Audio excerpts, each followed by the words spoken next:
Sveiki, mani mīļie! Tātad šodien izlikšu, kas mūs sagaida tātad laika posmā no 29. aprīļa līdz 6. tātad maijam jau. Esam jau maijā. Tā.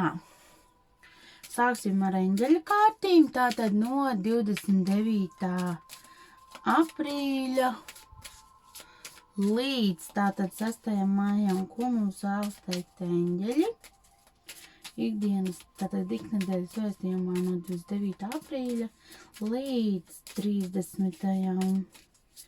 maijam.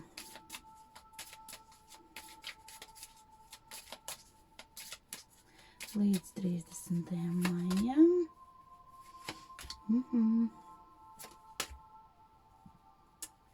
Tātad. Ļoti daudzi saskarsies ar tātad savām bailēm, nedrošību,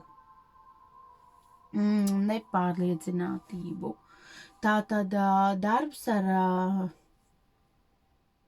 Erceņģeli Rafaelu, tātad sevis dziedināšana. Tātad tā ir sevis iekšējās sajūtas, bailes, nepārliecinātība, dusmas, naids, jebkas, ar ko mums ir jāstrādā. Un tātad darbs ar sevi, ar savām sajūtām, tātad sevis dziedināšana. Ir nepieciešama šīs sevis dziedināšanas, kur mēs ļoti labi varam izmantot Erceņģeļa Rafaela tātad palīdzību. Un palūgt, lai viņš mums tātad palīdz. Vēl. Mums, teiksim tā, ir vairāk jāpiedomā pie tā, vai mēs tiešām pasakam to, ko mēs domājam, vai mēs tiešām pasakam visu, vai mēs to neturam sevī iekšā. Un līdz ar to mēs ļoti bieži saskaramies ar kakla sāpēm, ar, teiksim, ar problēmu Rīklas rajonā, jo mēs šīs emocijas nepasakam, mēs paklusējam, mēs norijam šo te kamolu, un pēc tam tas izpaužās veselības problēmās. Citiem tās ir pat ļoti smagas, citiem tas ir tāpat arī, kad bērni nemāki, arī bērni var saskarties ar šīm te problēmām. Ne tikai pieaugušo, ja bērns nemāki izteikties vai vecāki viņam neļauj izteikties un viņš jūtas apspiests un viss, arī bērniem var veidoties tātad šī te problēma ar kakla zonu. Tātad jāizsakās un runājam taisnību. Esam godīgi pret sevi, pret citiem, tātad ir jāizsakās, bet tas ir jābūt. Tu nevari kādu apvainot vai kādam teikt, tu esi tāds un tāds, tikai tāpēc, ka nezinu, jums tas ienāk prātā. Ir jāpasaka tiešām, vistīrākā patiesība, ko jūs tiešām domājat, nevis tāpēc, ka jūs tagad dusmojaties un tāpēc jūs izteiksiet kaut kādas nepatiku pret otru. Tā tas nestrādā. Tā jūs tikai, teiksim tā, atsauksiet negatīvo uz sevi atpakaļ nekā uz to otru. Ir jābūt, ir jārunā, ir jāizsakās, bet tas ir jābūt no sirds patiesi un tam ir jābūt pamatojums un, protams, iemesls, lai tātad runātu. Tātad runāšana, sevis dziedināšana, runāšana, un vēl arī ieteiktu, ka pa cik šobrīd gaisā vēl aprīlis bija vispār tāds atkal pasmagas emocijas, ieteiktu tomēr pieturēties pie kaut kādas vieglākas pārtikas vai man netik ļoti pārēsties, teiksim, šajā laika posmā piedomāt, attīrīt savu organismu un neaizrauties ar tā piesārņošanu, jo arī tas palīdzēs vieglāk pārslēgties, teiksim, un tikt galā ar tām enerģijām, ar kurām šobrīd ir jātiek galā. Tātad tas ir ieteikums no eņģeļiem. Un tagad pastīsimies, ko mums saka taro kārtis. Tā, divas jau izkrita. Tātad, ko mums saka taro kārtis, tad laika posmā no 29. aprīļa līdz tātad 6. maijam kārtas ļoti grib runāt. Tātad līdz 6. maijam, no 29. aprīļa līdz 6. maijam, kas ir jāzina tiem, kas mani klausās, skatās, kas viņiem ir jāzina no 29. līdz tātad 6. aprīļa līdz 6. maijam. Tātad.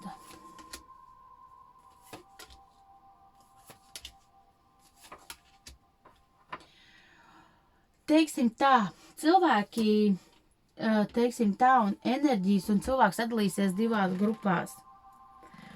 Būs vieni, kas tieši izveidos jaunas attiecības, iemīlēsies, uzplauks un būs tie, kas izvēlēsies aiziet no attiecībām, diemžēl saskarsies ar krāpšanu, ar nodevību un diemžēl aizies no attiecībām, bet būs atkal cilvēkam tieši otrādākam šīs te attiecības uzņems vai nu jaunas apgrieziens, vai jaunas attiecības ar mīlestību un visu labo ap to un ģimeni, stabilas ģimenes, jaunas iespējas. Arī šajā nedēļā būs ļoti nepieciešams spēks, bet nevienmēr šis spēks ir domāts fiziskais spēks. Ļoti bieži šis spēks ir tieši iekšējais, mūsu garīgais spēks. Ļoti daudz, ziniet, prāta uzmūrēti mūri, ka negribam saskatīt patiesību, mēs izdomājam kaut ko un ar to dzīvojam, tie ir jāgāž nost, un, jo, teiksim tā, neuzņemamies uz sevi par daudz, jo arī attiecībās, jo ļoti izstāsta, ka ļoti daudz tieši būs šīs laika posmas, vēl ļoti daudz atsauksies, tātad aprīlī vispār ļoti daudz skar atkal attiecību tēmu, varēja parādīties kādi asumiņi vai kaut kas tāds, vairāk parasti tas viss iznāk tajās vietās, kur, teiksim, vēl ir kaut kas jāpieslīpē, ja tādas lietas ir. Un, bet citam atkal šis atnesīs jaunas iespējas un būs jāizvēlās. Vai jūs vēlaties turpināt un šajās te nestabilās attiecībās iespējams sāpināšana, krāpšana, vai jūs tomēr izvēlaties, ka jūs ejat uz kaut ko citu, uz jaunām iespējām, uz jaunu partneri, uz jaunām iespējām, finanses, atvērsies durvis, saprotat, mums dzīvē vienmēr ir kaut kādas durvis jāaizver, lai mēs atvērtu jaunas. Un ja mēs dzīvojam destruktīvās attiecībās, kur mēs nespējam gūt mieru, kur mēs nespējam sevi piepildīt, kur mēs jūtamies nomākti, vēlamies aiziet, tas nekad nenovedīs ne pie kā laba. Tas vienalga, tā būs tāda mocīšanās, un jūs mocīsiet ne tikai sev, bet turpināsiet mocīt arī to partneri, jo šis te partneris, viņam jau liksies, ka viss ir kārtībā.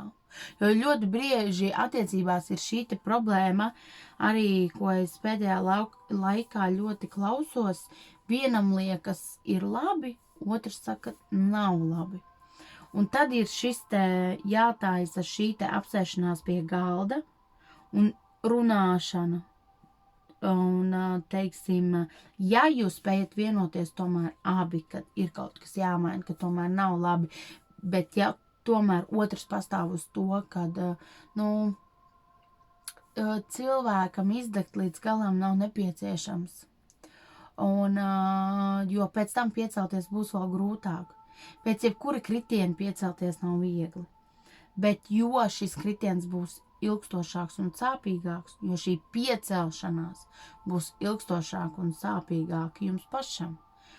Bet, ja tas ir tikai neliels kaut kāds konflikts, neliels domstarpības, tad neķeram karstu, lēnām, apdomājam, arī izrunājam visu. Jo mūsdienu vislielākā problēma ir tas, ka cilvēki nerunā viens ar otru.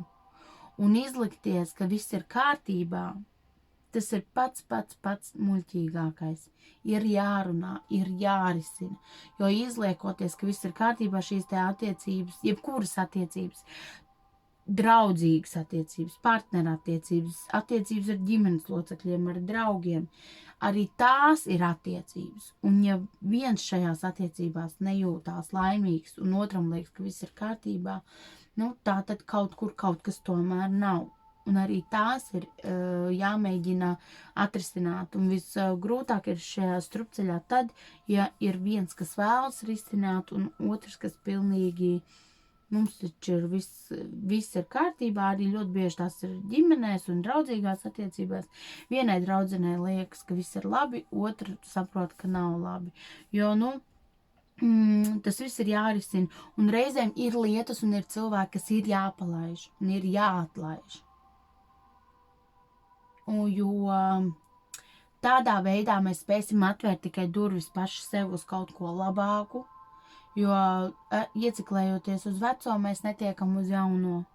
Tāpēc šis, manuprāt, būs ļoti liels tāds pārmaiņu laiks. Ziniet, pēc šī te aprīļa vēl nedaudz būs ieskats tāds un ieskanējusies vēl šī te enerģija, bet viņa jau lēnām atlaiž. Un ir jāsaliek, es teiktu tā, šajā nedēļā jāsaliek viss ir pa plauktiņiem. Ko mēs vēlamies, kā mēs vēlamies. Šīs te izvēles būs jāveic vienalga. Un labāk to ir izdarīt saulaicīgi, jo ir problēmas, ko mēs varam atrisināt arī attiecībās. Runājot, izrunājot, definējot, kādēļ, kas un kā. Un ja partners jūs sadzirdēs, tad šīm attiecībām ir potenciāls. Ja partneris, diemžēl, jūs ignorē un nedzird, es teiktu tā, ka šīs te attiecības tomēr pārtrūks. Bet ir šajā nedēļā arī pats par sevi, nerunāju tikai par partnerattiecībām, ir arī redzams to, ka finansiālā situācija pamazām uzlabosies ļoti daudzās ģimenēs. Tātad finanses atgriezīsies, nepārstrādājamies, nepārslogojam sev. Arī tas var novest pat arī pie sirds tātad slimībām, ja? Un jaunas iespējas pavērsies. Ļoti daudz iespējams no mums sagaidīs jaunus piedāvājumus, jaunas iespējas, jaunus cilvēkus, jaunas dvēsmas. Tas viss ir saistīts arī ap šo visu. Un tas ir arī tas, ko es šovakar jums varu pateikt. Es jums novēlu. Mīlat sevi, mīlat savus mīļos, bet esat godīgi. Pats galvenais paši pret sevi. Jo, ja mēs būsim godīgi paši pret sevi, mēs spēsim tādu būt pret citiem. Lai jums patīkams ir tātad šis te laiks, sakārtojam sevi, dodamies dabā, lēnām atgriezīsies arī siltāks laiks un lai mums viss izdodas. Paldies jums!